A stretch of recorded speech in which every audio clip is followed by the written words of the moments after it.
लाड़ीयार त्राल कश्मीर में सड़क के खदशा हाली से लोगों की तरह तरह की मुश्किलात से दुचार होना पड़ रहा है।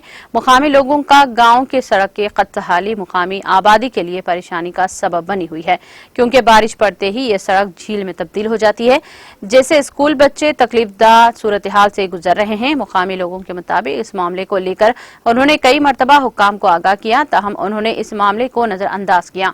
मुकामी आबादी ने मुतालिका हुक्काम से इस मसले में जाती तौर पर मुदाखलत की अपील की है।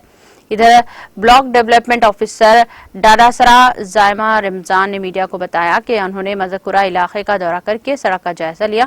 इनका मजीद कहना था कि उन्होंने मज़कुरा सड़क को इस साल के प्लान में रखा है ताकि सड़क पर मंजूरी मिलने के बाद काम शुरू किया जा सके।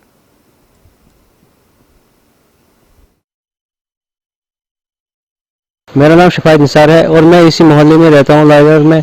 और यहाँ पे आप देख रहे हैं कि हमारी रोड की कंडीशन कैसी है और आप देख सकते हैं कि हम लोग बहुत सारी प्रॉब्लम्स फेस कर रहे हैं। स्कूल नहीं जा पा रही है और कहीं पे अगर कोई बीमार पड़ जाए तो यहाँ पे एम्बुलेंस भी नहीं आ सकती है और हमें उनको हाथों पे उठा के लेके जाना पड़ता है। और आप सब देख सकते हैं कि हम सब लोग कितनी प्रॉब्लम्स फेस कर रहे हैं और यहाँ पे बहुत कंडीशन ख़राब है। हमने कई बार अपील भी की कि इस रोड की हालत सुधारिए, लेकिन किसी ने कोई कदम नहीं उठाया। इसलिए मैं डीसी साहब से अपील करता हूं कि वो इस रोड की हालत को सुधारें। अभी यहाँ पे गए, साइट विजिट किया हमने लाड़ीयाल में, तो और हमने अपने प्लान में भी देखा कि जिस रोड की वो बात कर रहे हैं एक्चुअली वो रोड जो है इस साल के प्लान में टेकअप हुआ है। वो पीआरए प्लान में भी है, वो मनरेगा में भी है। पीआरए में हमारी एस्टिमेशन हो गई है और मनरेगा में भी हम जो है उसको with in 10 to 15 days take up करेंगे।